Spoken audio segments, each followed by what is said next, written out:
Thank you, folks who have joined us today. Welcome to our Jumpstart Your Journey with beehiiv series, where we're going to cover how to go through every aspect of the app in pretty high level. We'll get into enough detail so you can see how to use everything, but we're going to run through basically just like everything you need to get started. If you're looking for something more like an overview of like just what beehiiv offers, we have a bunch of different videos on our YouTube channel, as well as our documentation. If you just want to see what's out there, this is a very much like a kind of hands-on workshop.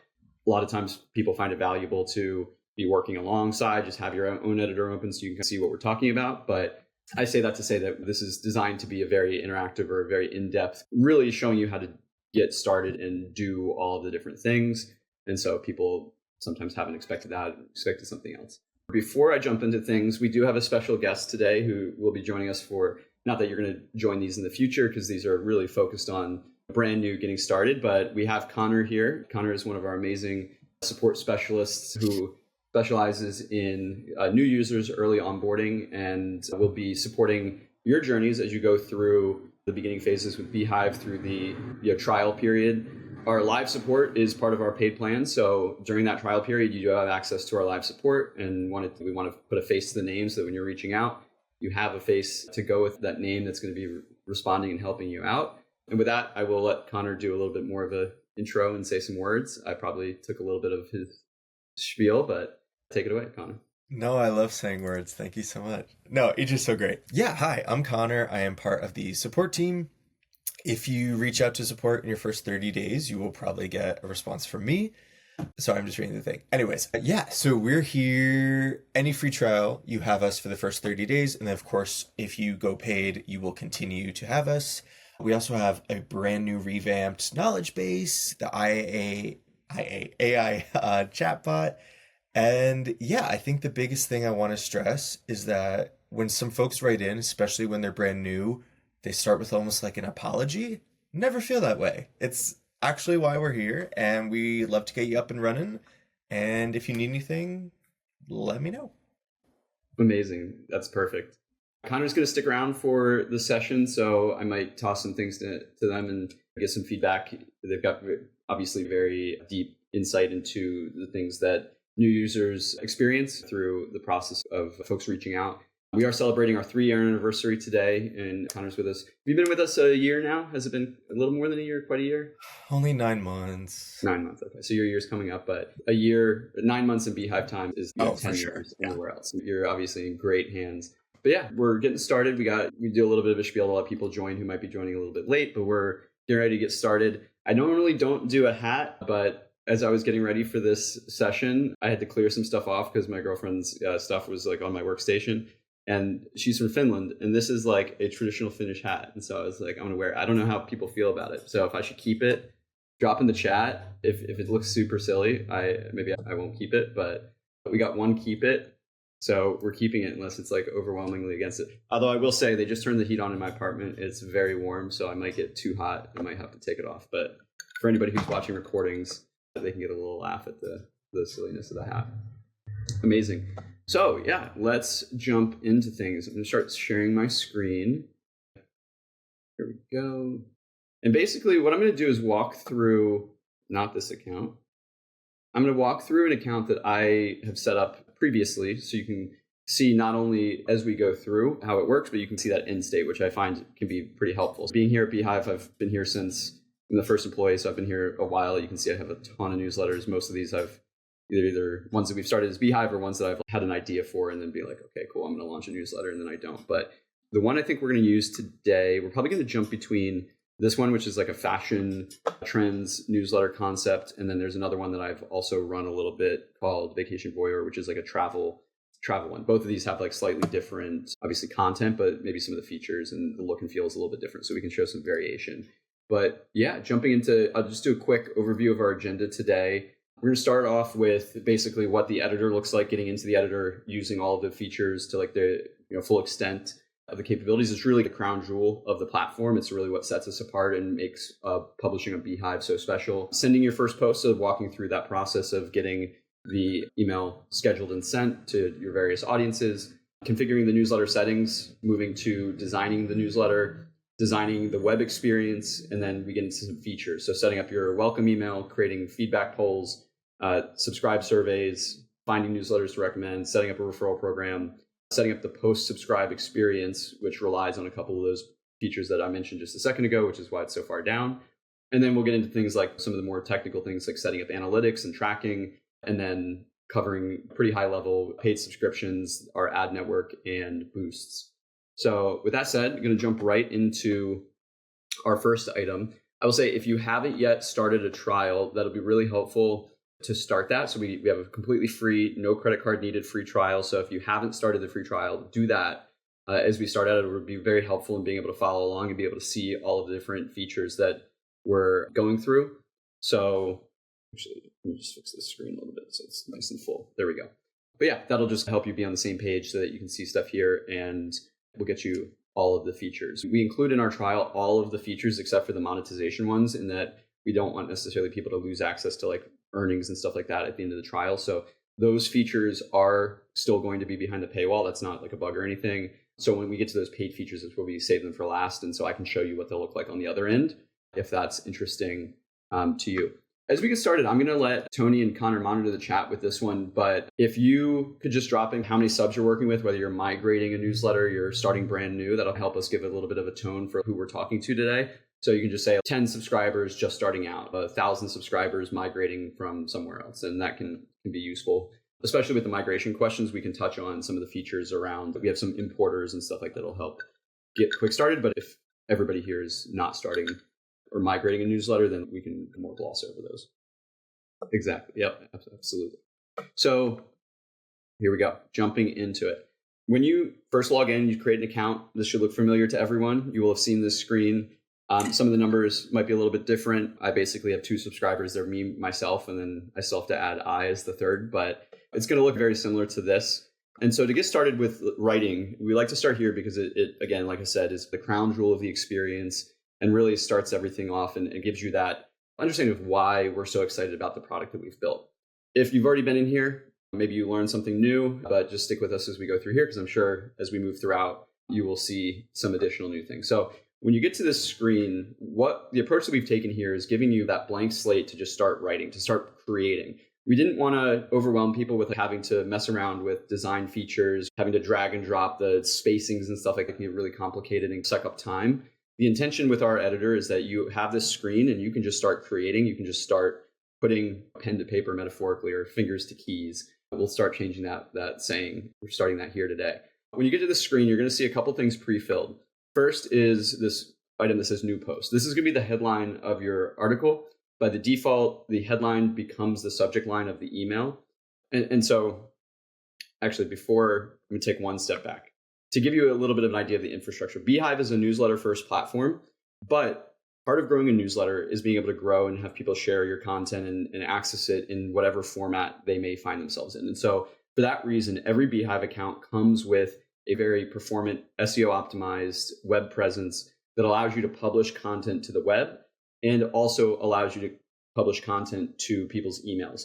Now, as we'll get into when we get to the publishing settings, you can choose. You can publish only to web if you want to use the beehiiv platform more as like a blogging platform. You can publish only to email if you only want users to receive the email, and you can publish to both. And so within that context, when I say like a headline is going to become the headline of your post, for us, the post is just like that piece of data, whether it becomes an email or becomes a web page. The post is just the content. And so we talk about this headline. This is going to either default to the subject line or become the headline for your web post. And as we'll get into, you can change that and modify. You can have a different web post than the one that goes out to emails as the subject line, but we'll get into that as we get there. So your first line is going to be, this is a neat new headline. And then usually you're going to have like preview text with an email, or you have a subtitle on the web presence where it's a headline and a little bit of text beneath it. This is a subtitle. So as we go, it's very simple, very straightforward. We're just going through and setting up the basics. When you're on the web or when you share your post, it's very common for there to be an image that shows up on, if you share it on like Meta or you share it on LinkedIn or Twitter or wherever. Usually when you share a link, there's an image that pops up. And so that's what this thumbnail is for. This thumbnail is going to be used for social, and we'll get into it later on, but you can also change that to make it specific to social. You can change your thumbnails, but you're going to add a thumbnail. That's going to be what shows up on your website as like that image. And then content tags are ways to organize your posts. And so if you have news and you're covering crime, entertainment, and 2 or 3 other categories of news, you could basically tag each of those types of news so that when users are navigating through your archive, they can filter by these different subject areas. Here's our authors area. So if you have other authors, so maybe you're writing it with a friend or you have a guest writer or some employee that's writing your newsletter, you can set the authors here. And before we actually get into the palette and like the actual writing experience, when we hit preview, we'll see what it actually is going to look like on the web. There we go, web and email. So neat new headline, desktop, and mobile. And so with that, sometimes you may want to hide the headline on the email. You may only want it to show up on web. These little eyeball icons are going to help you manage the visibility for that. So all of this is totally flexible. You can hide and show the author byline. You can hide and show the subtitle and headlines. It's all completely flexible. I highly recommend you, based on your aesthetic, figure out and play around with what looks best for you, but it's all completely flexible. So with the kind of basics, this is the structure. This is like the metadata around your post. Once that's figured out, we are now ready to start writing. So from here, obviously, you can just start typing into your keyboard. You're going to start putting content in. But one of the things that really separates us and makes us so powerful is we have this, what I call the widget palette. We probably need a better name for it. It's probably my job as marketing over here. But if you do the / you're going to access this widget palette, which is going to have a breakdown of all of the different widgets that we offer, from different styling things, so bulleted lists, numbered lists, quotes, columns, you name it. These are going to be like how you can organize and add specific content, headings. Make this heading 1. That's going to be a little bit bigger, and it's going to by default be, as soon as it renders, gives it a second, it's going to be a certain styling. We'll get into how you style the different headers versus content in a bit. From headers down to embed, so we have these different things: TikTok, Instagram, Twitter, all of the major platforms. If you take a link from those platforms and paste it into the editor, it's going to make it look exactly like what it looks like across maybe news sites that you visited. So if I go to Instagram/beehiiv and we'll pull out our recent post, I think we posted this morning about I guess maybe we haven't posted quite yet. Today's our 3rd birthday, as I might have mentioned. And so I think we have a post going out, but we'll grab this link. We'll come back here. We can either just select that widget or drop it here, but this is going to load and basically visualize it very much like an Instagram post. And so it looks really clean. Great way to engage your users and create an experience that looks really cool. So those are embeds. From there, we have some dynamic tags, footnotes. If you're doing more of an academic piece of writing, you want to cite your sources, makes it really easy to have a passage that you can then footnote, and then it's going to show your source at the bottom. And then we have these premium widgets. So these are the ones that come on the paid plans. So ads, if you want to use the AI writer to either expand, condense, translate, change the tone, there's 10 different things that our AI writer does. We're much more into using AI to augment your content and augment your effort rather than just generate content. We think that the our philosophy is human written is best. It has the most kind of soul and is the best quality. But there are times when you may want to modify it. You may be hitting like a word count. You want to reduce it, and you may want to change it from English to Spanish or something like that. But other than that, some of these come into play later on. Paywall break allows you to have free content above and then add a paywall, so only premium subscribers see what's below. We have our polls, recommendations, boosts, HTML snippets. So if you do want to customize, you want to drop in like a third-party HTML snippet, some sort of code or customization that isn't in the editor by default, you can extend the functionality with code if you're a developer or you want to learn that. And then referral program. So we'll get into a bunch of these later on, but this is really the core of the experience. And if you start to write, if I know I want an image, it makes it super easy, just / like image, and it's going to basically filter down that list. It makes it very convenient as you become a power user for editing that text. So next up, this is some text. We'll dive into 2 different things before we move on from the editor. So once you're in here, if you highlight text, you're actually going to get access to this little menu right here. And this is going to be how you access and modify this. So if you want to do, make this bold, you can either use the traditional hotkeys like Command B or Control B if you're on a PC, or you can come in and you can highlight and you can hit bold and it's going to make it bold. Same thing with strike through, underline, italics. You can even highlight. So say we want to make this like a yellowish color. You can highlight. We can set that color, and now it's going to be highlighted text. Since we give it a second to render, we'll see this is highlighted. So it's another way to add a little bit of like visual interest to your newsletter. Other than that, you can make superscript, subscript. You can change this to a header, change it to bullets, change it to a quote.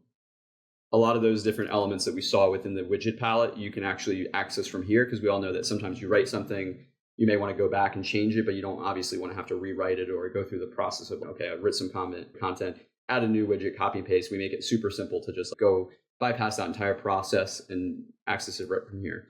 If you want to censor it, you can do it there. There's also some other settings. So we'll get into the design side in a minute, but say there's something that you want to differ from the generalized design settings. So you want to emphasize something, you want to make it huge. You can highlight text and you can modify the text kind of very granularly. So say we want to not make it the default black, we want to make it gray, and we want to make it huge, we can do that. Of course, if you just want to reset it, you can hit that reset button. It takes all that styling away. We also have some really cool collaboration features. Say I have this here and I want to be like, I only have myself, I was going to say Tony, but say I want to leave a comment for myself to say, update this before sending.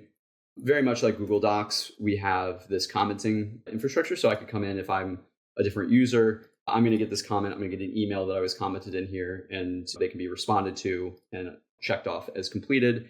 And then just to give a quick demo of those AI features, say I want to take this text and improve it, let's extend it. This is probably not the best text to do it, but it's okay. Let's talk about geography or and rocks. Hopefully this is a better source prompt.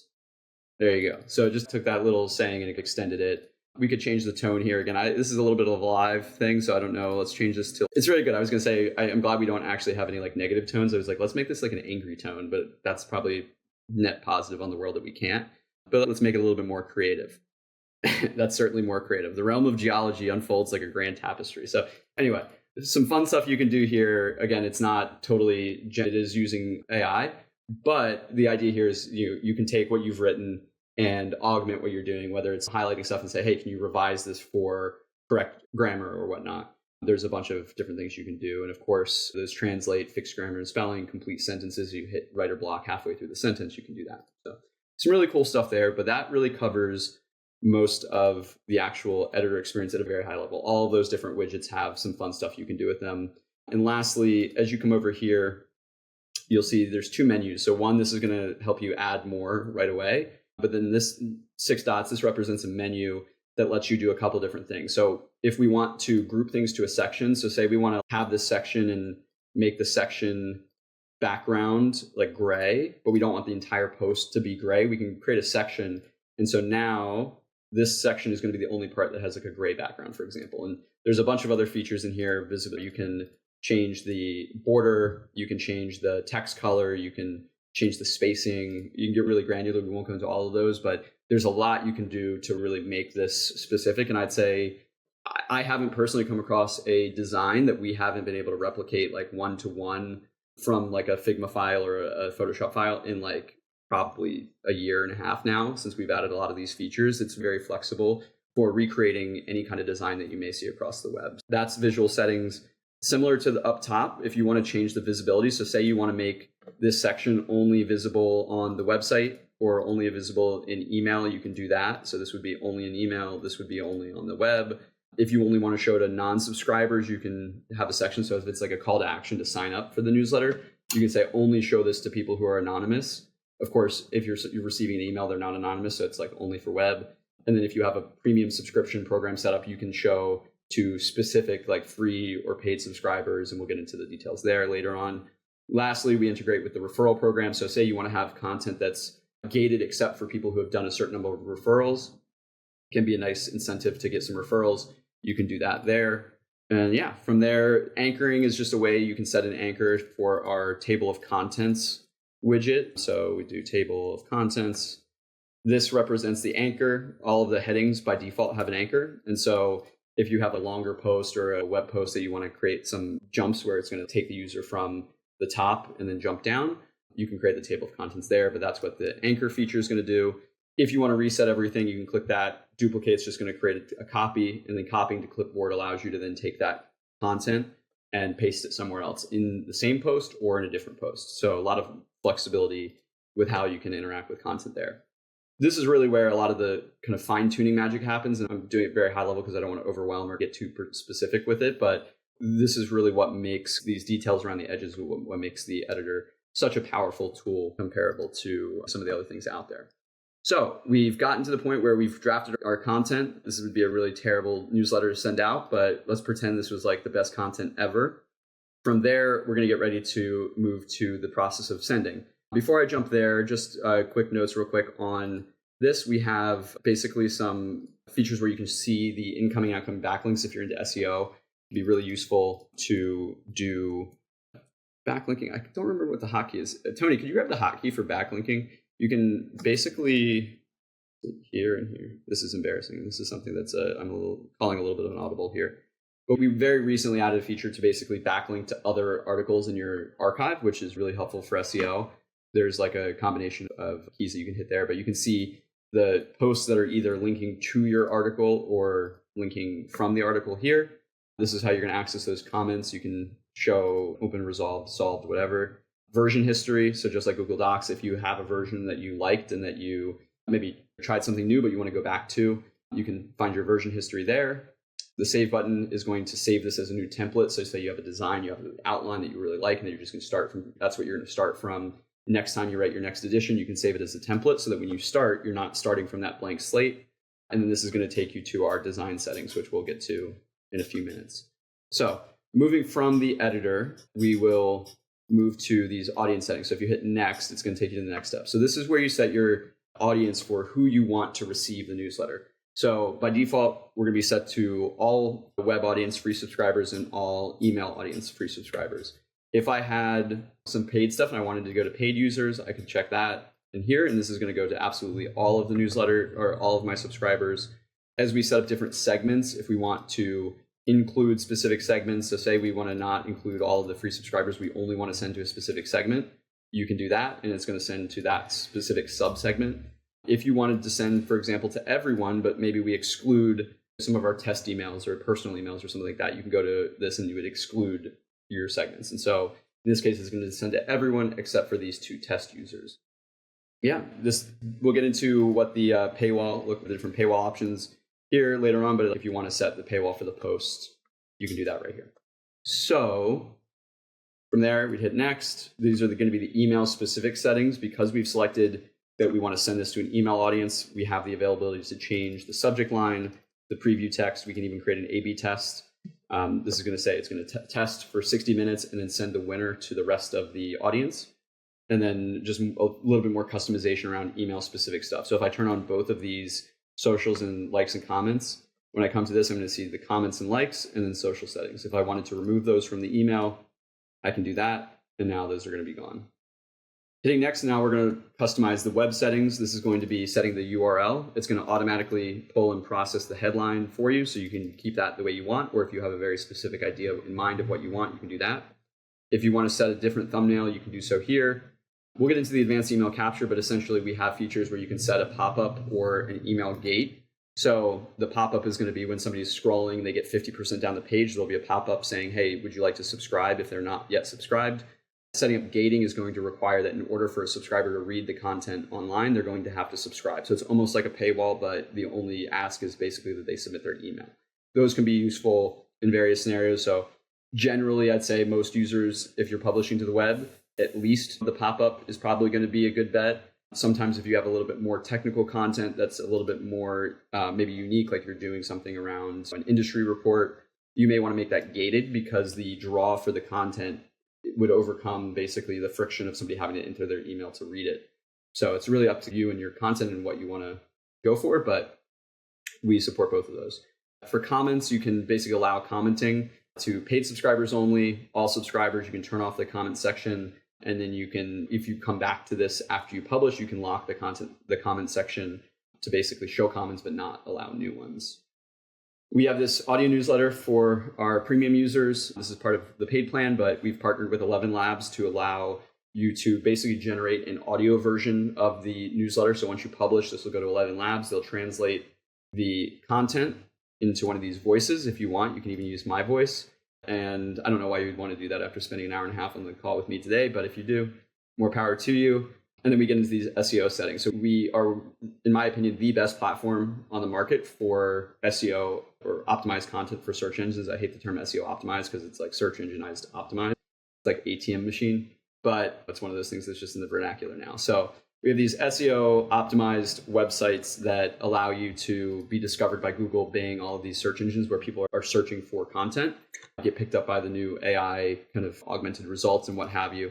But this is where, if you are an SEO, you can really modify very granularly those settings so that you can really customize exactly how users are going to interact with your content in the search engine.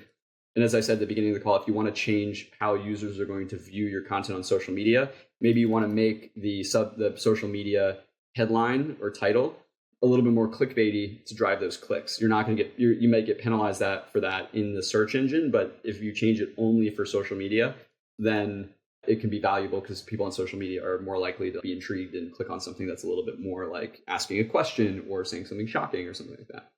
And again, you can change the image as well if you'd like.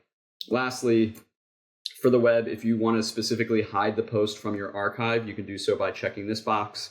Alternatively, if you want to feature it and have it front and center, you can check this box right here.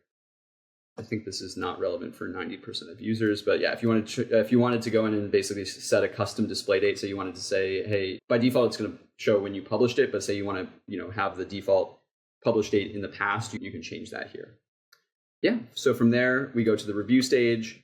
This is going to cover your settings, so it's going to show you who you're going to be sending to, and you can obviously edit that. It's going to show the post title and everything here, and then the A/B test details right here. We do recommend, as this pop-up is so helpful to remind, going to this, not the preview tab, but going here, and you can either send yourself a test email using these settings, or you can send, say you're working with someone, you can send them a draft link. This is going to show them the draft in the browser, whereas these settings are going to send them a test version of the email. In both the preview section and in this section, by default, it's going to show a default version of your newsletter. As we'll get into in a little bit, you can actually customize messages using what are called custom fields, and we'll explain what those are in a minute. But say I have somebody's first name saved as on their user record, I can actually use the user's first name, and then I can set a default. So the pipe right here just is going to denote the default, and you can see it turn gray. So that means that it's accepted. And so it could be like, hi, first name / friend. So now if I go to preview, because I'm not masquerading or simulating any specific user, it's going to say friend. And then I think I have the name set properly. It might not be this exact. I might not have set the name properly. Let's see. Must be first name. There we go.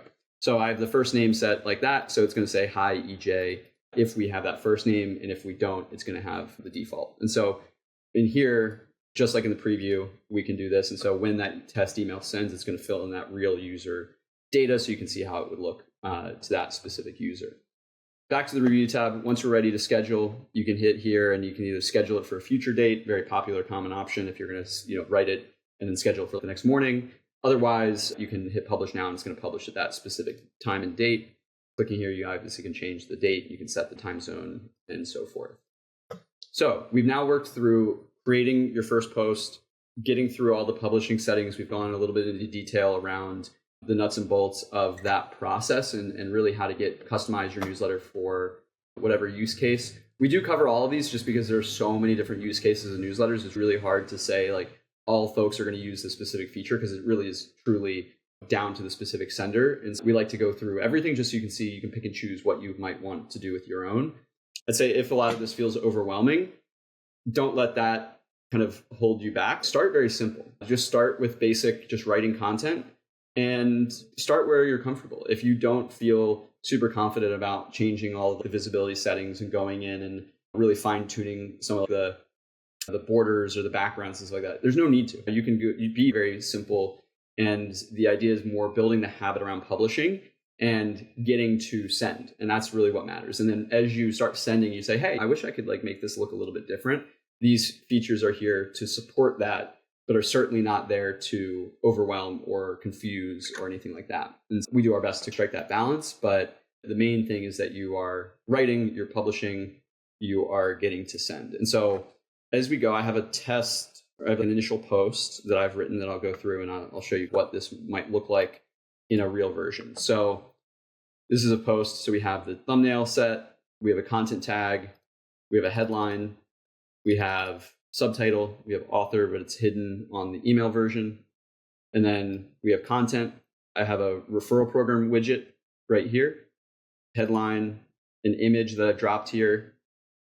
This is just more body content. We have a quote. So this is a quote block, more body content, more headlines, more body content.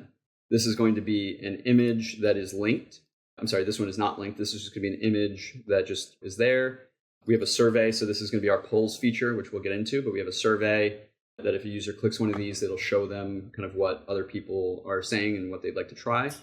These are columns that have images inside of them with a link. The image is linked. So this caption right here has the link to it. And in fact, if you are interested in monetizing, one of the ways you can do so is with affiliate links. These are affiliate links that go to an Amazon site. Just an example of one way you can monetize your content through an affiliate program. These are basic links that just go to different websites. And then we have a satisfaction survey, which we'll, again, get into the poll feature in a few minutes. But just want to give you an example of what a post would look like in the editor. And then if we go back one screen, we can view the published version. And so this is what it's going to look like on the web. So very similar, but you can see now those headlines have become styled. We have this pop-up. So I've customized it to fit my needs here. And this is how some of those features are going to populate. We got the comment section here. Now, if I came in here and I went to edit, I can also show you what it would look like if you had received I guess this was only a web post. Okay, so this was not sent to an email. This was only published to my website, so we don't have the email preview because it's already been published. But if I go back to posts, and let's go here and we'll make a duplicate. We go here, so this is going to be the same exact content. Because it's pre-send, I can go to preview. And if I change the audience here to include an email audience, when we preview, we can see the email version. So this is what it would look like in the inbox. This would be the from line. So when the user sees that pop up in Gmail, subject line, preview text, and then we've included the comments and likes as well as the social shares here. And then it's going to look basically the same in the email as it did on the web. Some slightly different styling of stuff like the polls to just fit that medium, but going to look very broadly, very similar. Obviously, you can't open a text box within an email, so the comment section is hidden here, although we do have some features in terms of buttons. You can add a button to be and then comment. So this is going to, click here to leave a comment. And so this is just one of the pre-filled buttons we have that will take users, if they click this in the email, it'll take them to the commenting experience. So let's just do this real quick. So click here to leave a comment. And this is a perfect example of how we can use some visibility stuff. So if I go in here and make the visibility only in email, so if I was to republish this, I don't necessarily want this to be in the web version because they can already see the comment section. So I'm hiding it on the website, only showing it in email.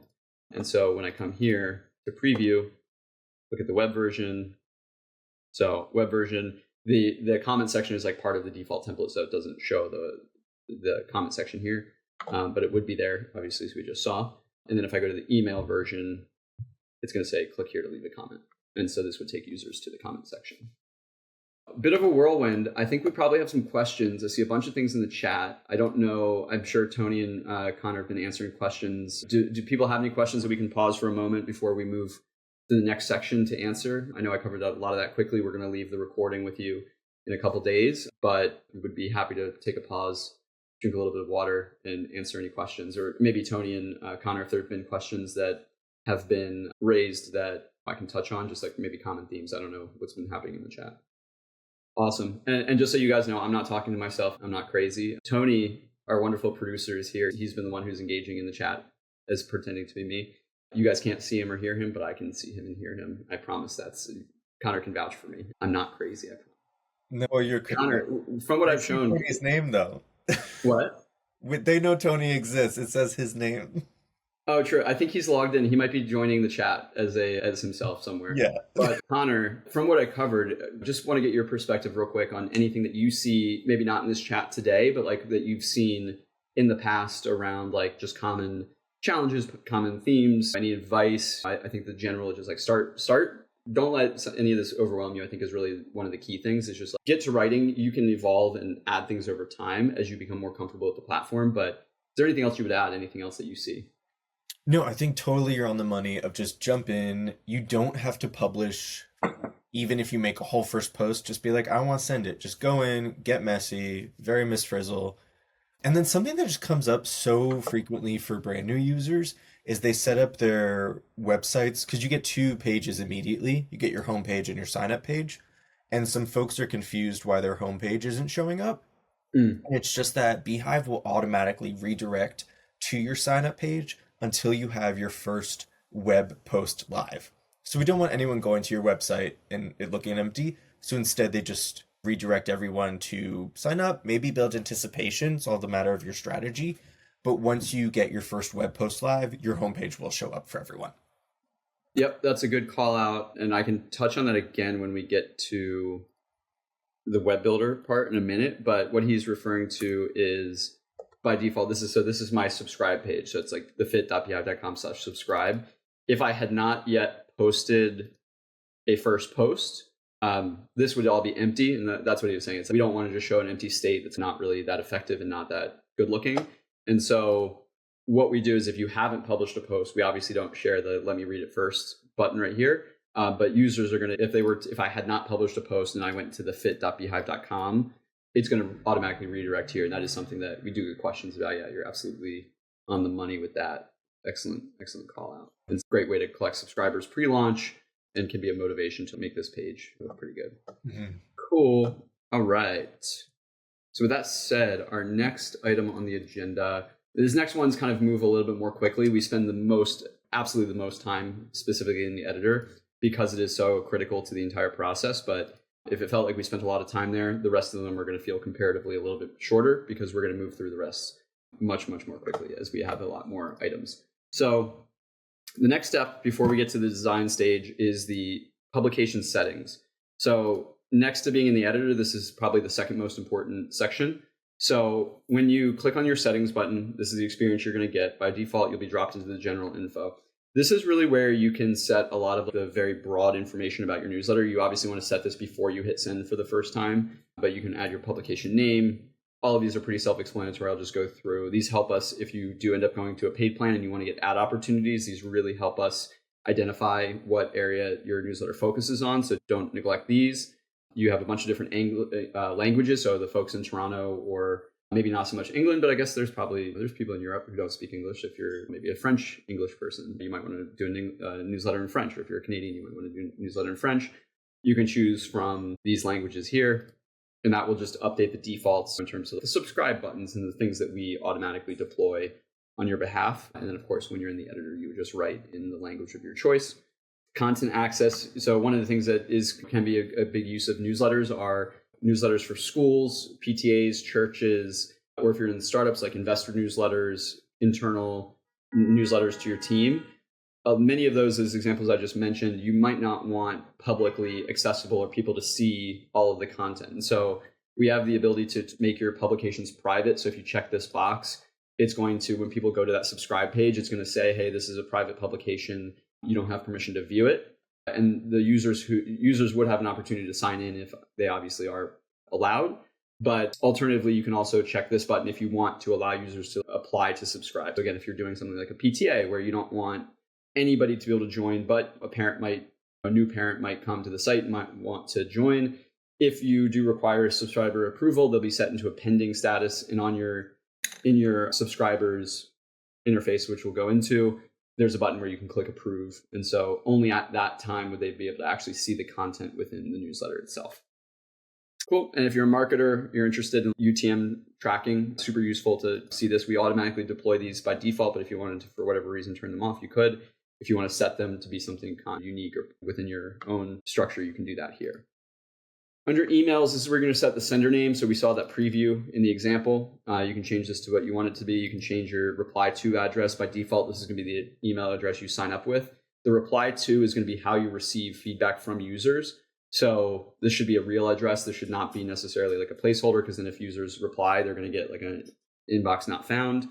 You can set the details of your footer. So this is like the copyright stuff. If you want to change it from the default, my address, don't stalk me, and then preview email. So we'll get into a little bit more of this in a bit in terms of setting up an email welcome series through automations. But if you do choose to stick with our free plan, we do have a welcome email that is automatically sent when users subscribe that can be turned on and off. So if you do want that kind of one-step welcome email, you can set that all here. It's got a very similar editor experience. You just set the subject line, preview text, and such from there. And then from once you've done that, you can turn it on. We'll go back here. Double opt-in. So best practice is to have a double opt-in. When someone subscribes, you send them an email saying, hey, click this button to confirm your subscription. If you turn that on, you can update the opt-in email to customize it with whatever content you'd like. And then Smart Nudge is an extension of the double opt-in email. If somebody doesn't click that button to confirm their subscription within 48 hours, we will send them a follow-up saying, hey, you didn't. I didn't see too many people doing this in the chat when we first started, but if you are importing your content from another platform, you can come here. So we have a bunch of auto importers for these platforms. If you're coming from one of these tools, you can use the one-click importers. If you have subscribers you're bringing from another platform, you can do that here. So you just click new subscriber import, upload your CSV, or copy and paste the emails. If you need to bring in more than 10,000 subscribers, you can. So by default, you'll have, I believe, 10? And then you can do Stripe verification, which is just verifying your ID to make sure that you're not like a spammer or somebody who's been abusing the platform. Once you submit that verification, it's like a KYC, know your customer, very typical if you're doing things with banking online. Once you do that, you'll have up to 10,000 folks. If you are migrating a bigger newsletter than that, so you need to bring on more than 10,000 people at a clip, you can open this request form that's going to go to Conor and his team to basically raise that import limit to whatever you need it to be. So if, say, you're migrating a newsletter that's 25,000 subscribers, you can do that by just opening the request form to get 25,000 subscribers. You'll be able to see your imports here. If you ever want to go, we are a completely open, portable platform. We don't take or restrict any of your data. So if you ever want to move to another platform, we allow you to export all of your subscribers at any time, all of your posts. You can even take those posts that you wrote with beehiiv and take them to another platform. We're confident enough that our platform is going to serve you that we'd like that to speak for itself. We have nothing to hide in that way and are proud to be able to support people and creators however they want to use our platform. So we're proudly open, portable, transparent in that way. Big question we get, setting up custom domains. So if you do want to set up a custom domain for your platform, what I mean by that is by default, as you saw before, it was like thefit.beehiiv.com. Say you wanted to just be thefit.com. You can do that here by clicking set up custom domains. I have not done that here. So if I were to click, I could enter a new subdomain. So I could do like thefit.com and then hit next. What it's going to do is there's some settings here. So if I want to redirect www. I can do that too. Okay, let's do that. And then this is like a slight nuance thing. So stick with me for a second. But when you have a newsletter, there's your web domain, which is like where users are going to view your content online. So like thefit.com. Part of email sending is there's a domain that is associated with the email as you send it. And so it's not necessarily the same as the top level domain. By default, even if you change your website domain, your emails may still be sent from something like mail.beehiiv.com, which is our shared infrastructure. If you do want those emails to come from like your custom domain, the best practice is to not have them come from that top level domain. So if I set my website to thefit.com, the best practice would be not to have my emails come from thefit.com. The best practice is to separate them with what we call a subdomain. So in this case, a common subdomain would be something like mail.thefit.com. That's why we do like mail.beehiiv.com. And so if you want to set that up, you can do that right here. So this would be mail.thefit.com.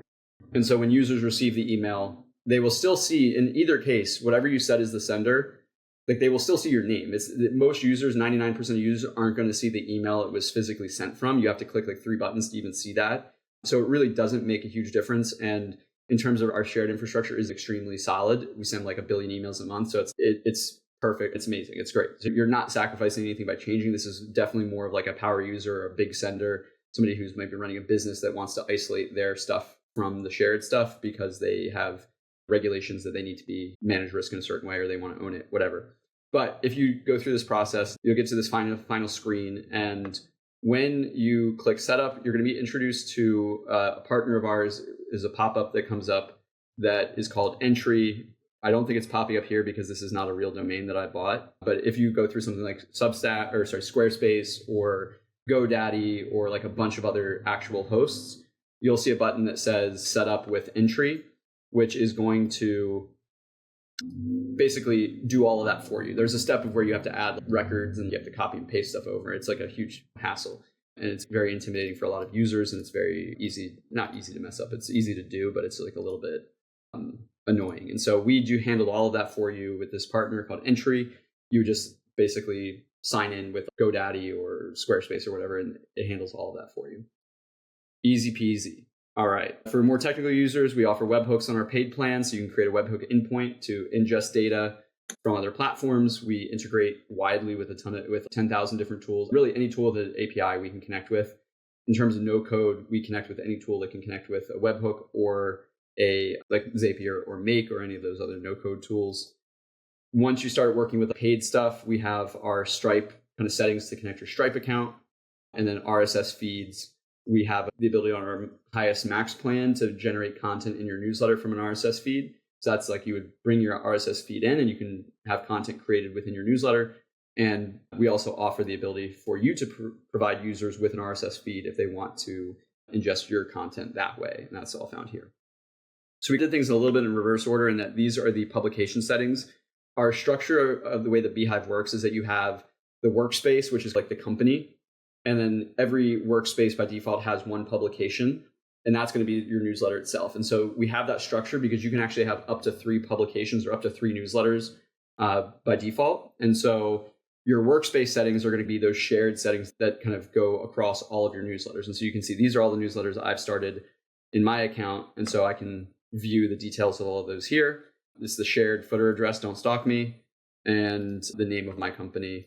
From here, you can see the team. So these are like just the 2 people I've added, me and myself. I need a third email to make that saying make sense, but you can add people from your team either as workspace folks, so they have access to the overall organization, or you can add people specifically to individual newsletters if there's something like a writer who's only contributing and writing content or working on specific newsletters. Here's where, when it's time to upgrade, you're going to come to your billing and plan settings, and you're going to come in here, and this will look slightly different because you haven't upgraded yet, but you'll just click here. It'll bring up a pop-up of what the different plans are, the sizes, and very self-explanatory to choose the number of subscribers that you want and the type of plan, scale, or max, and you can go through that upgrade process. And lastly, as I mentioned before, with webhooks, we do integrate with 10,000 different tools. You can create your API key here, and then you'll get the individual publication API publication IDs here. And that will mean much more to you as you start to set up those connections, because we'll say, hey, you need a publication ID, you need an API key. This is where you find them. So from now, we've done how to create a post, how to set up your settings. The last 2 steps are the design settings before we get into features. The features are super quick, but in terms of design settings, we're going to breeze through this pretty quickly. Design builder or newsletter builder here. It just collapse this menu. We're going to give you a default of what your newsletter is going to look like. It's going to look slightly different than this if you've just created a brand new account, because I've already gone through and styled all of this. But we had this mock email that's going to show you what all of the different elements from that editor look like. And so all of these different elements can be modified through these different settings. You just open up this accordion, and you can change them here. So body text is going to be this text. Background is going to be the background of like your content area as well as the outer area. Header text is going to be these headers. Email header is going to be the stuff up here. Email footer is going to be down at the bottom. I'm going to call out here that if you do want to create like a custom footer, it's something that's very popular. You can click add custom footer, which will open up this experience. It's like the editor. You can add whatever content to the footer. The footer is going to be universal to all of your newsletters and emails. Whatever you put here, just know that you want to have that across all of your stuff. Once you hit save and you turn that on, that'll show up down here. Buttons are this. Content breaks are these lines that show up that you can add here. One popular thing people do is you might create a custom image that you use as a line break. That's actually not a design setting. That's just, you're going to take that image that you build and you're just going to add it as an image within the actual editor itself. If that's confusing, don't worry about it. Then you know. For images, You have the image here, subtitle, all those settings can be set here. We have 3 different styles for quotes. So quote block 1, quote block 2, quote block 3. Those can be set here. Lists are set right there. And then embeds are how links that are not the social media links, how those show up, that's going to be right here. And then tables are going to be how your tables are visualized if you want to use tables. One pro tip, if you are a little bit more technical and you want to add something like custom CSS, so this is just custom styling. Again, it's like if you're a developer, you can do that here, and that's going to affect the styling for the newsletter. And then if you want to add one common interaction is to have a logo at the very top of your newsletter. It's going to show up at the beginning of every send. You can upload your logo here, and that's going to show up above the text right here. So super, super high level overview. We have a bunch of different resources on how to go through and make this look really good. We did a new webinar last week about newsletter design that is worth checking out in our blog. And I think Tony can drop the link to all of our past webinars in the chat, if you will. And so we had a call with a very talented designer where we walked through how you can more theory and more strategy than tactics, but you can use that to guide your thinking. And we also have some very specific like tutorials and whatnot on how to use specific features. Cool. All right. So from there, the next design thing is the website builder. This is going to change pretty soon because we bought a company at the beginning of the year called TypeDream, and we're basically building a more or less a competitor to like Webflow, Framer, WordPress, like basically the ability to create an entire website from scratch. And I mean that in the most literal sense. It's an incredibly powerful tool that we're building to really expand our capabilities. And so this is going to change within the next 2 to 3 months. But in the meantime, very similar to how you can change all these settings for the newsletter design lab, you can go in here and they're fairly self-explanatory in terms of the logo is like your logo. Global colors are the defaults for your web experience. Typography is your fonts and whatnot. So experiment with all of these. These are the global styles for the website.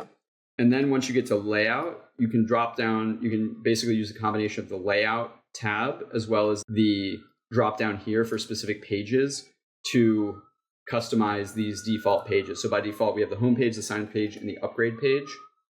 Upgrade page being for the premium tool or premium paid subscriptions.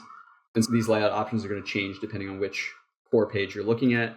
And then settings, these are going to be website specific settings. So tracking pixels can be set here. If general SEO settings, social links that are deployed. We talked about email capture earlier. So pop-ups and gated, you can turn these on globally. So like by default, they'll be on the web. So you don't necessarily have to set them on the post level. We'll get into sign up flow towards the end, but comment sections, you can turn your settings on for comments, notifications. We actually have the option to deploy a mobile app for all of our users. And so that's where you do that here. So if this is turned on when a user signs in, they'll get a pop-up on their screen on their phone asking if they want to add your newsletter to their home screen. So it literally becomes like a tab on their home screen. We'll be able to see if this works, but I have a few of them here. So these are 3 of the beehiiv newsletters. There's the vacation one I mentioned. So if I click that, it pops up and looks just like the website, but it loads much more quickly. It also gives you the ability when there's a new post that's published, it'll send a push notification. If a user is leaving comments, it'll alert them with a push notification when somebody responds to their comments. It's pretty cool. If you are in the EU and you're under GDPR, we have some settings here to turn those on and modify the settings. So we're totally GDPR compliant for our customer sites. If you want to create custom pages that are like static pages that live outside of just those default pages, you can do so on, actually not on this page. These are just subscriber sites. These are like stuff around your newsletter. The static pages are going to be here under custom pages. You can add different things. So I have this custom page. So if I view it, I did a test for a free giveaway. So this is actually, I think this is a concept I did for a link in bio. If you wanted to do like a link in bio, obviously you could make this look a lot better, but like you could add your links and buttons and stuff like that. You could do that through there. Oh no, you know what? That was a giveaway. So that's a lead magnet concept. This is the link in bio. Again, you can customize this to look actually way better. I just was doing this is how you would do it, but a couple different options there. Again, this experience is really going to change pretty substantially when we launch the new website builder. Way easier workflows, way more intuitive, way more flexible. But in the meantime, we still provide much of these options for customization. Okay, cool. So now comes the fun part. We're going to be moving through the different features. So I mentioned earlier automations. And before I get there, just it's important to see if you click on the subscriber button, this is going to show you all of your subscribers. If you click into them, there's a bunch of data you'll see where they're coming from. There's a bunch of details about how you acquired them, any custom fields that are set. So this is what I was doing before. I have the custom field for first name, not for this user set, but for my other test account set to EJ. You can see how they've interacted with your different emails and different events. You can unsubscribe, resubscribe, delete, etc. From this view, you can also see all of the custom fields that you've created. So these are custom fields are pieces of data about a specific user that you may want to collect. We'll show you how to collect that data when we get to the subscribe or survey forms, but you can upload it if you have a customer file, whatnot. Tags are a way to group groups of users in a slightly different way than a custom field. The nuance is technical, but if you use tags on something like MailChimp or another tool, we have that same functionality. You can create segments and interact with users that way. And you can set subscriber preferences.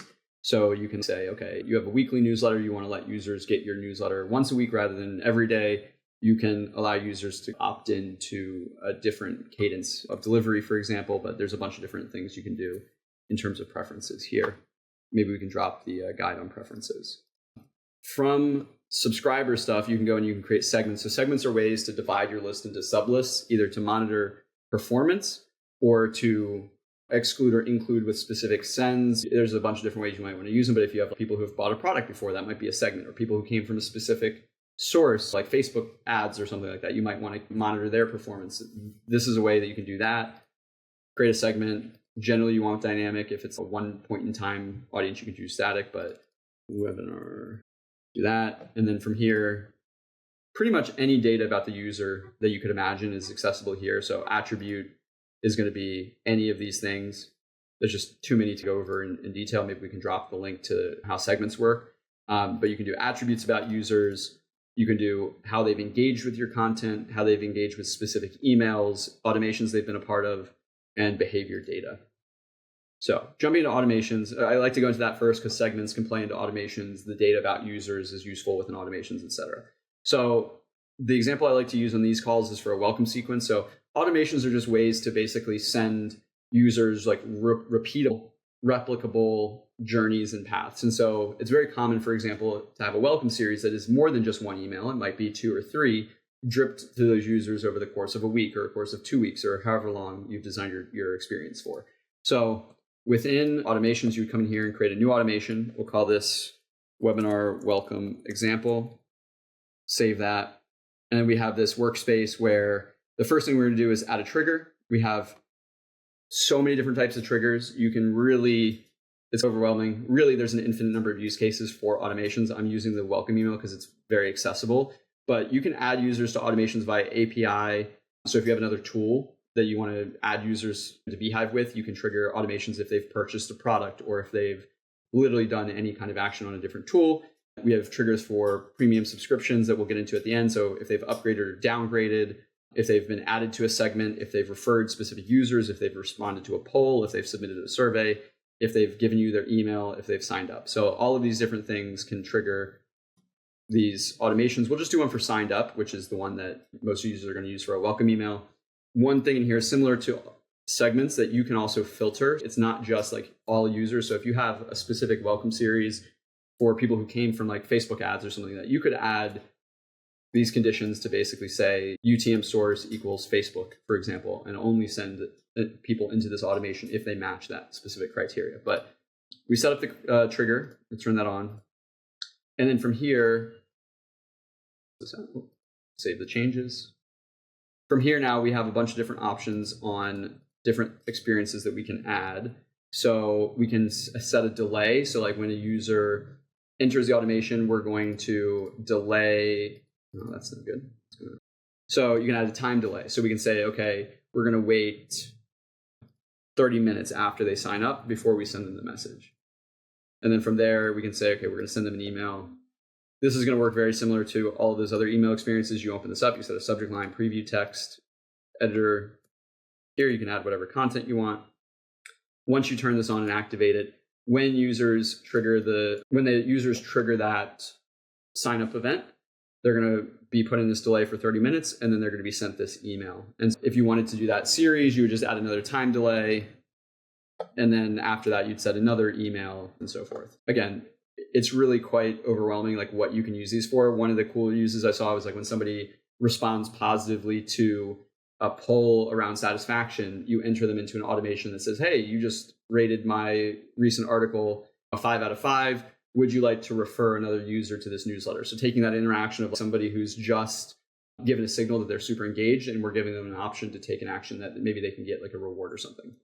But just the sky is the limit. If you have any questions about what you can do with automations, drop it in the chat, and Tony and Connor will take care of you. So I mentioned there a feedback poll. Our polls are very powerful. These are ways that you can collect data, engage users. There's like a bunch of benefits of this.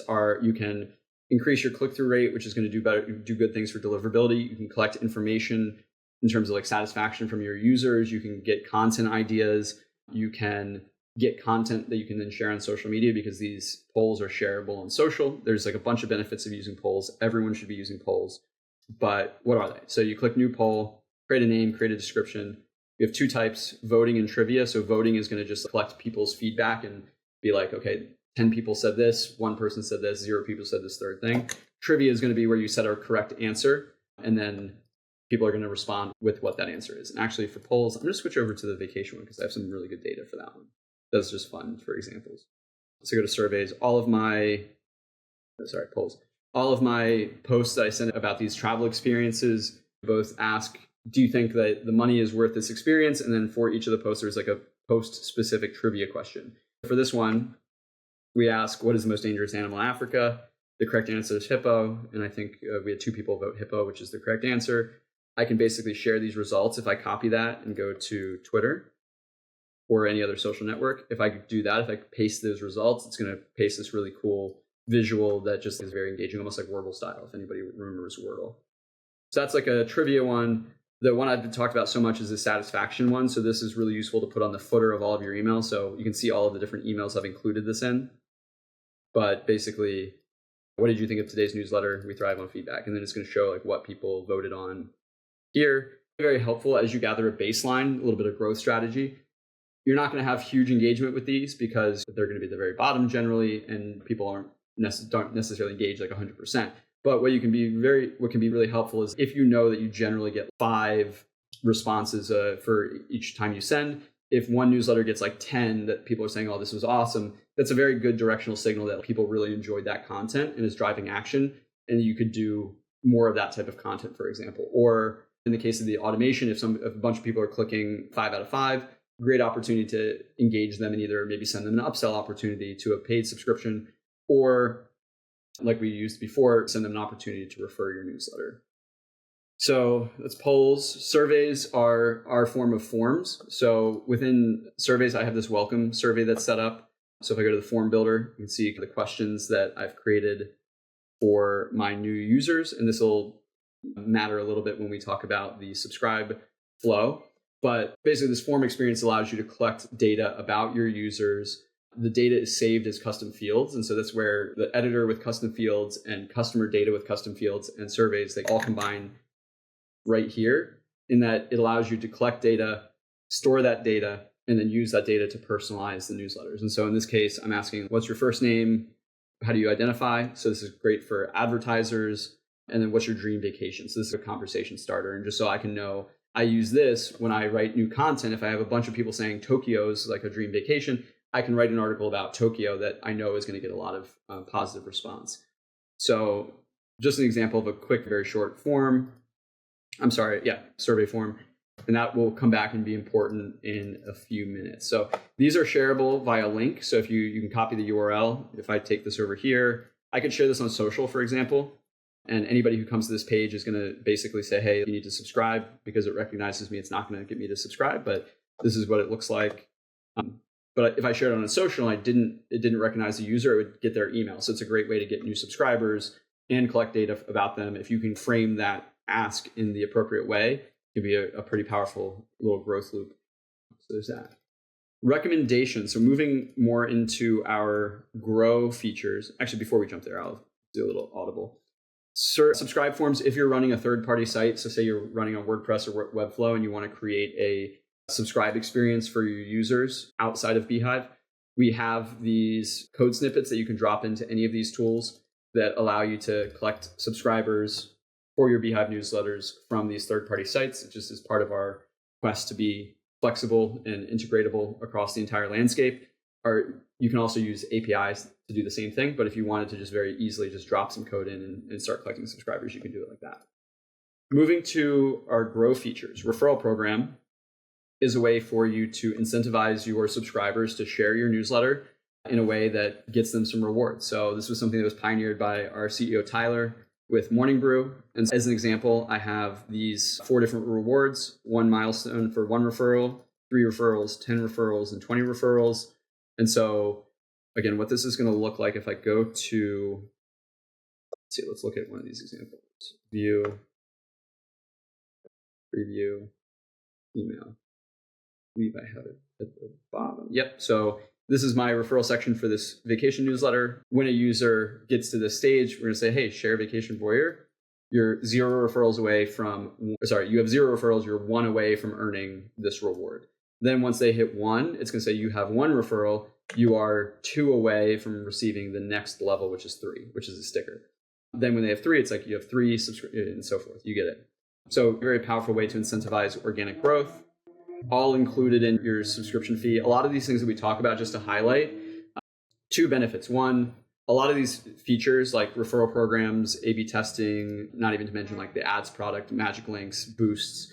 Typically, if you are not on a platform like beehiiv, you can still purchase a tool that may replicate some of this functionality. But one of the key benefits as we get into these like growth features and these feature sections is that all of these are within beehiiv and it's all combined and included in that fee. And a tool like a recommendations tool or referral tool, the minimum cost is gonna be like $99 a month. So you're basically getting the cost of your referral tool and you get all of the other stuff included. And that's just one feature. So we've packed so many very robust, powerful features into the platform that basically prevent you from necessarily needing to go out and buy these other tools. But the other part is, say you're not sold, the other part is when you're combining all these different tools, there's always loss of data and different ways in which the different platforms don't communicate together. And so it's never as seamless as what we've developed here. And so you save a bunch of money, you get seamless interactions and life connection between the tools and the data, which is really powerful.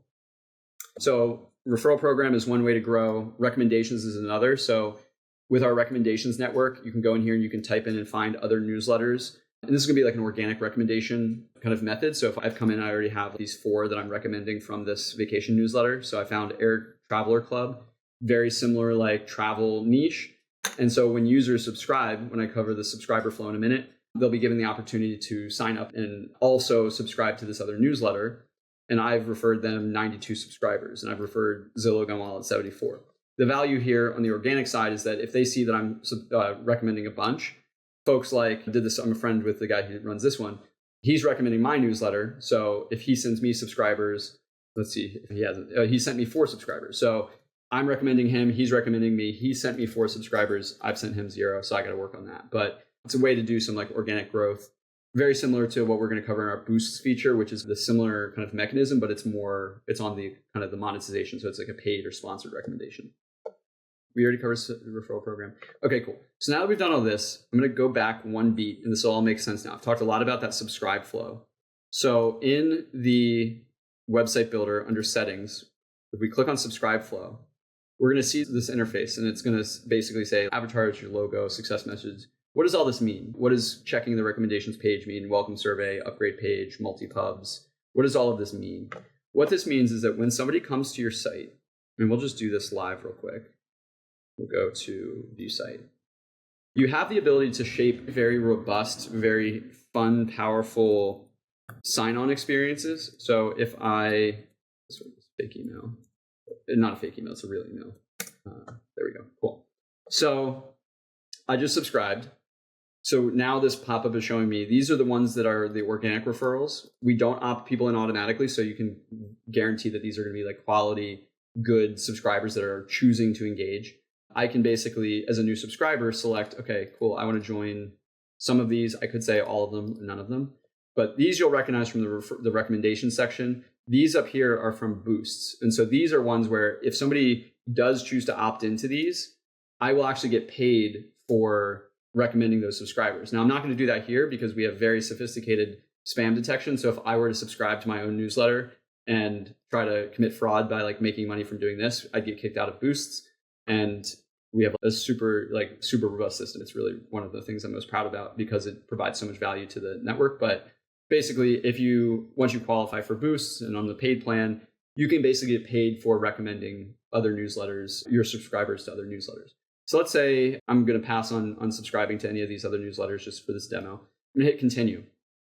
Now I've set up the subscribe survey as the next step. So I'm going to be sent to this experience where I'm going to collect name, male, female, whatever. So EJ, I already said Tokyo, so let's just say Tokyo. So now when I submit, this is going to save that information on my user record, hit continue. And now I have a premium subscription program that we'll cover in just a second as we come up on time. This is now where you can give them like an upsell to the premium program. So say $199 a month for premium access, ad-free. The yearly one, you do a little bit of savings, get a 7-day free trial to see if you like it. And basically we have all of these options here. If we do this, maybe later, it's now going to take me to the homepage where I've gone through that experience where I've subscribed, but then had multiple different touch points to get users to take additional actions that I may want them to take. And so, yeah, that's the subscribe flow. I jumped the gun. I set up covering analytics. And so in that same website design area, you can set up your pixels.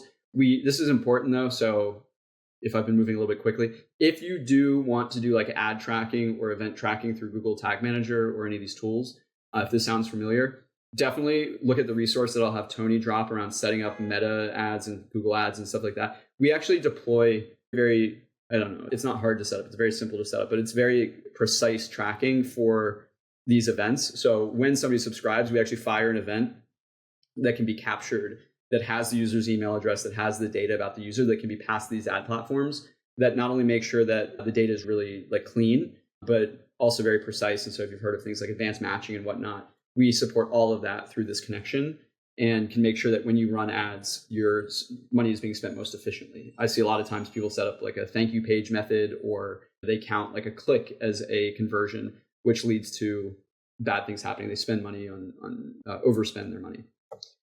All right.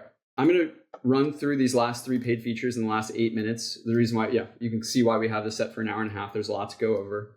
Again, if you're feeling overwhelmed, the name of the game is start simple and just add as you feel comfortable. We like to cover all of these things just so you can see what's out there as you get sped up and up to speed over the next 30 days if you're taking the trial and beyond. So the next feature is you will have to upgrade to our premium plans in order to access, which is why I saved them for last.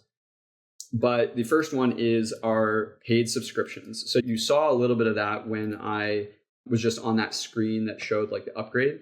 But in here, we have basically paid subscription infrastructure that rivals companies like Memberful, Patreon, anything that's out there. We're a real competitor for those. So even if you're doing something on other forms of social media and you're running a premium subscription through a different platform, we take 0% of any of your revenue. So it's all yours. The only thing is like the Stripe fee, which everybody takes. So we take 0%, which is as little as we possibly can. We don't even take the Stripe fee. Stripe takes that from you directly. We don't touch that. So within the paid subscription area, once you connect your Stripe account, you can come in here and create either a single tier paid program or whatever you want. So we support just free and one premium tier, so free and paid. We also support multiple tiers, which are completely flexible. You could create like bronze, silver, gold. You could create free, premium, and then like founder. There's no limit to like how you can shape your premium subscription program. You come in here, you can set subscription pricing, whether it's monthly, yearly, one-time purchase, name your price. We have some content in here where you can add those benefits, which will show up on that sales page. A bunch of really cool stuff here that make setting up those paid subscriptions really robust. We obviously have this dashboard where you can see your paying subscribers, how much money you've made, lifetime value, etc. A bunch of different features here around charting and growing. You can see where those users came from, the breakdown of how I don't know if this will show up because I don't actually have different offers, but if you do different offers to incentivize people, you can see that breakdown here. Next, Ad Network, one of our other very popular tools. Under Monetize, you have ads. From time to time, you will get offers for these different tools. I think on our scale plan, we guarantee once a week. I think from Max, we might have a little bit of a higher guarantee, but basically these are 3 different advertisers that I ran ads for. Once you run them, you'll be able to have these reports, and any money that gets paid out, basically all in one. You don't have to have any sales team. You don't have to do any negotiating. We come to you, we say, hey, here's the offer. If you'd like to do it, accept it. This is just when it has to run. There's a window. You select when you want to send it. And then when you send it, any clicks that you get, or if it's a CPM basis, any views that you get paid out on. We have a bunch of material that goes into more detail, but it's basically, we bring you ad opportunities. You put them in your newsletter, you get paid. Last but not least is our Boost network. And I save this for last just because there's 2 sides to it. So it's a little bit more. If you want to monetize your newsletter with Boosts, this is that mechanism of you have the sponsored recommendations where somebody subscribes to your newsletter, they subscribe to one of the sponsored newsletters, you get paid. So in this case, under the monetize section, I ran some boosts. And so I have some reporting here. Basically, this is real data of the people who subscribed. I had 20 verified subscribers, 10, 20, 10, 27. Anyway, all of this I got paid real money for. And you just do that by just growing your newsletter. So if you're running ads, this is a great way to subsidize your ad costs. So if a subscriber costs $1 a piece and you're able to offset that by 60 cents a subscriber, it can work really well. If you have an ad budget and you want to grow with Boosts, you can actually make offers that show up in our marketplace. So I'll click on the offer marketplace here, where people will actually share how much they're willing to pay per subscriber. So like this newsletter is willing to pay $2 per subscriber, $4 for this one. The reason why these are so high is because we actually have a very robust verification process where these people who pay for the growth only pay when the user is actually verified and engaged in a real subscriber and opening and engaging with emails. And what that means, you might have seen the verification rate on the other side. We track that verification rate to ensure that like the quality of the people being referred stays high. But it's a marketplace, it's a give and take. If you are somebody who wants to grow, it's the best way you can spend money. Imagine if Facebook, when you ran ads, gave you your money back if they didn't achieve the goal that you wanted to achieve. So say you say, I want to pay $2 a subscriber, you put $100 into Meta, you're not guaranteed to get any subscribers. You could get 1 and then your CPA is $100. You could get 20 and then your CPA is $5. Imagine if you could put in, say, hey, I only want to pay $2 a subscriber, and Zuck gave you back your money for every subscriber that didn't hit that rate. And that's literally what we're doing. So you say, I want to pay $2 per subscriber. You only pay when you get that subscriber. On the monetize side, there is that verification process. So you'll see some come through that go through verification and don't pass. Just kind of nature of the beast. The people on the grow side who are supplying the money, we need to obviously keep them happy and have them having actual subscribers growing. But in that way, this is just a no-brainer to monetize your newsletter with. The caveat I will add with this is that because this is such a powerful, very lucrative experience, we do have minimums for new users on getting access to Boosts. It's behind the paywall, so you have to be on a paid plan, but you also have to have actually been sending your newsletter and having like real stuff. You can't just create a beehiiv account and just have a sign up page and just get stuff like that. And that's part of, we want real subscribers moving through this network. If it sounds too good to be true, there are some of these caveats that obviously make it a very real, amazing experience for all. I have 40 seconds left on the clock, so I think I came pretty close to hitting everything. I'm so sorry for going through things so quickly, although I think it can be helpful to see everything. I'm so thankful for Conor and Tony to have been here today. I see a bunch of interaction in the chats.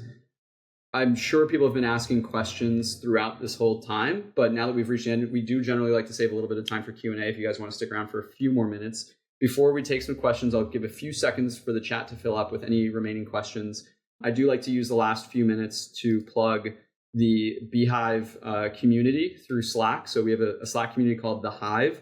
If something like this was useful today and you want to get more of it, we have a Slack community that with more than 3,000 active paying beehiiv customers, you get access once you become a paying customer. There's channels for things like offering and receiving cross promotions, one of those ways in which people get connected for recommendations. There's a channel for getting feedback on newsletter design. There's email 101, which is like basics of email marketing if you're new. There's growth tactics, how to milestones where you can celebrate wins with like-minded people, how to monetize, different strategies around that. There's like literally 20 different channels that have a little bit of something for everyone. And there's like hundreds of messages every day. It's very active. So if this was useful, you can keep the party going through that Hive community and basically join a community of, it's 3,036 people who are actively paying on beehiiv and have chosen to join this community because it's on Slack. Most people's within their workflow anyway, because everybody's using Slack for work. So super, super helpful.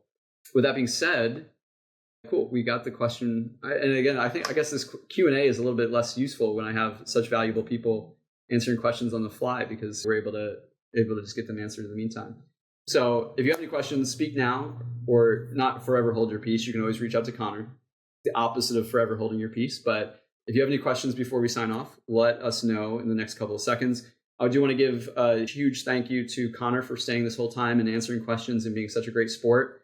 So excited for you guys to interact with them during your trial and during the beginning of your journey and beyond. Thank you so much for showing up. You literally make this worthwhile. If we had nobody here, we wouldn't be able to do this. And thank you and even the folks that are watching this in the recording. We'll make sure that our editor doesn't edit that last part out. And so even when you're watching this 6 months from now or 2 months from now or a week from now, we appreciate you. And in the background, the great and powerful Oz behind the curtain, we got Tony, our producer. Thank you, Tony. Round of applause. You do great work every single time. You keep the wheels turning.